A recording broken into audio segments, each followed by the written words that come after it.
Good afternoon, ladies and gentlemen. My name is Jenpanitpong from the Faculty of Medicine, Ramathibodi Hospital, Mahidol University, Bangkok of Thailand. Today, I would like to tell you about my research, which aims to study about the effectiveness of Digoxin administration in the patient who present at the emergency department with atrial fibrillation and rapid ventricular rate. So, in Ramathibodi Hospital in Asia, there are many patients who present with atrial fibrillation with the rapid ventricular rate, and Digoxin is the medication commonly used by physicians to treat this population. So in this study, we aim to study about the effectiveness of Digoxin in the patient who present with AF compare among the new onset population and the patient who have prior diagnosis with the atrial fibrillation.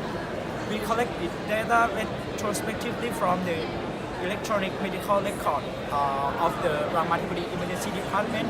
We enroll the patient who was diagnosed with atrial fibrillation and they have the heart rate more than 122 beats per minute confirmed by an electrocardiography.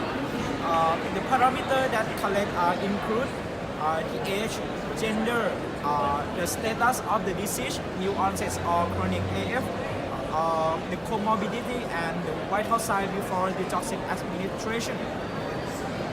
For 1 year, we collect the data retrospectively from the emergency medical record from January until December in 2016. There were 62 patients who present with AF with the rapid ventricular rate, that the heart rate more than 120 beats per minute and was treated by the Digoxin.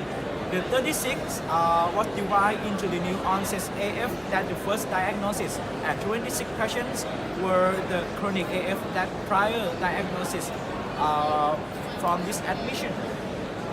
So the baseline characteristics include the age, gender, status of the disease, comorbidity, and vital signs such as heart rate, blood pressure, and temperature.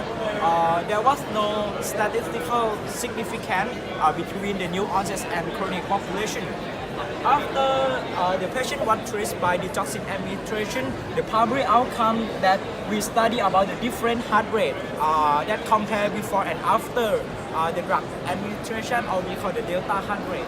In the new AF, 36 patients, the mean different heart rate that decreased after administration the drug was 46, and the chronic AF, the delta heart rate was about 31, but the p-value is 0.103, that doesn't statistical significant.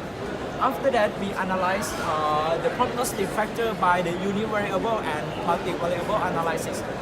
The data show that all of prognostic factors such as age, gender, comorbidity, vital sign, and the status of disease does not increase the odds ratio of successful inlet control in this population.